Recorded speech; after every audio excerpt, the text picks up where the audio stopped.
Bonjour à tous, bienvenue sur Rivière à Trouble. Les Américains sont-ils allés sur la Lune? La réponse est non.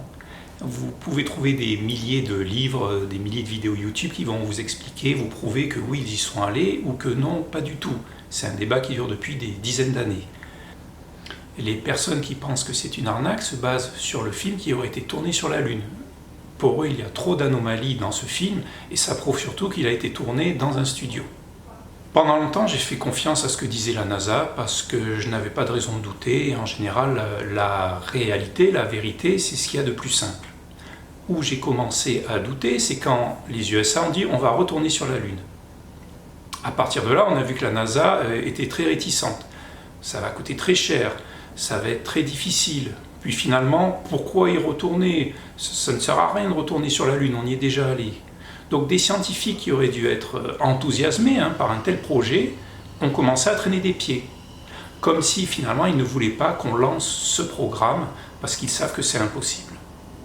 Au début des années 60, le maximum qu'on ait atteint en termes de conquête spatiale, ce sont les soviétiques qui l'ont fait. Ils ont envoyé le premier homme dans l'espace, c'est Yuri Gagarin, à bord de la capsule Soyouz. Les Américains, qui sont à l'époque en compétition avec l'URSS, se doivent de faire mieux. Kennedy décide que les Américains seraient les premiers à poser un homme sur la Lune. C'est le programme Apollo. 1961-1969, les Américains n'auraient mis que 8 ans pour arriver au bout d'une pareille aventure. Ce n'est pas beaucoup, 8 ans, surtout quand on part de zéro. 8 ans, c'est ce que demande actuellement la NASA pour mettre en place un programme pour aller sur la Lune. Donc soit les Américains des années 60 étaient des génies, des magiciens, soit les Américains d'aujourd'hui ont régressé. Alors peut-être, diront certains. En tout cas, d'un point de vue scientifique, ils n'ont sûrement pas régressé. Donc maintenant, les Américains devraient faire mieux en 1969 que savent faire les Américains. Ils ont comblé leur retard vis-à-vis de l'URSS, puisque eux aussi, grâce au programme Mercury, ils ont réussi à envoyer des hommes en orbite de la Terre plusieurs fois entre 61 et 63. Quel est le plan du programme Apollo? Donc une fusée va être envoyée en orbite autour de la Lune. De cette fusée, un module va se détacher pour se poser sur la Lune, et la première partie continue à tourner autour de la Lune en orbite en prévision du retour. Que ce soit Soyouz ou le programme Mercury, tous les retours sur Terre de capsules se sont toujours terminés pratiquement en catastrophe. La capsule Soyouz s'est écrasée, heureusement Yuri Gagarin il a sauté en parachute avant, et sinon, les autres capsules atterrissent jamais où on l'attend, elles atterrissent dans la mer. Et là, on veut nous faire croire qu'on peut faire atterrir un module d'une fusée qui est en orbite autour de la Lune, de la faire tranquillement poser sur la Lune. Avec cet argument, oui, mais sur la Lune, il y a très peu de gravité, donc c'est facile. Donc les Américains sortent du module, ils font les premiers pas de l'homme sur la Lune, ils plantent le drapeau, ils font un film, ils remontent dans le module, qui redécolle et qui va se pluguer à la fusée qui était toujours en orbite, et puis ils rentrent sur la Terre.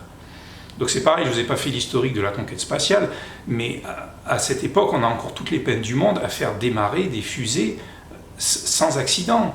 Il y a énormément de fusées qui explosent au démarrage, il y a tout un équipage d'astronautes américains qui est mort dans sa fusée parce qu'elle a explosé au démarrage.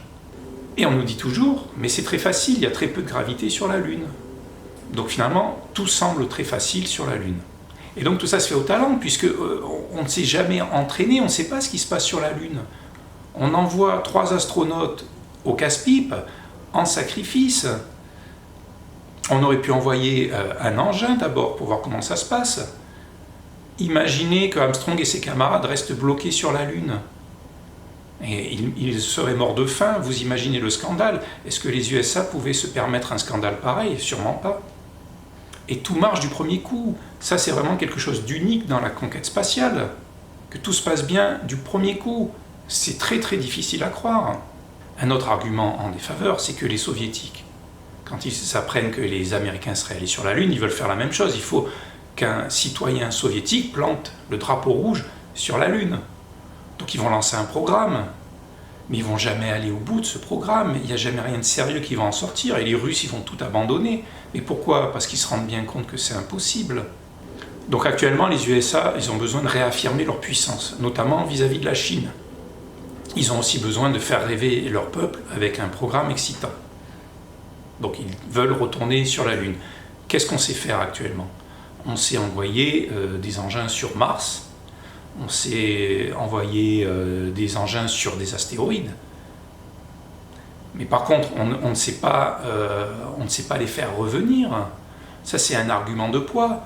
On peut envoyer des engins dans l'espace, mais on ne sait toujours pas comment les faire revenir. On va voir combien de temps les Américains vont mettre pour aller sur la Lune. Peut-être même que les Chinois vont réussir à aller sur la Lune avant eux. Mais dans combien de temps? 2030, 2040, 2050, donc 70, 80 ans après 1969. Donc je ne dis pas que c'est impossible d'aller sur la Lune, je dis que 1969, c'est trop tôt. En conclusion, ce qui me semble le plus difficile à croire dans cette histoire d'Américains qui seraient allés sur la Lune, c'est que ça s'est passé à une époque où on n'avait pas les capacités techniques pour le faire, tout simplement. Et ce qu'il prouve, c'est qu'actuellement, on veut y aller, et ça soulève des problèmes extrêmement complexes qu'à l'époque, on ne pouvait pas résoudre. Voilà, j'espère que vous avez aimé cette vidéo, n'hésitez surtout pas à la commenter, mettez un like si elle vous a plu, abonnez-vous à cette chaîne si vous voulez voir d'autres vidéos, et je vous dis à très bientôt, salut, ciao!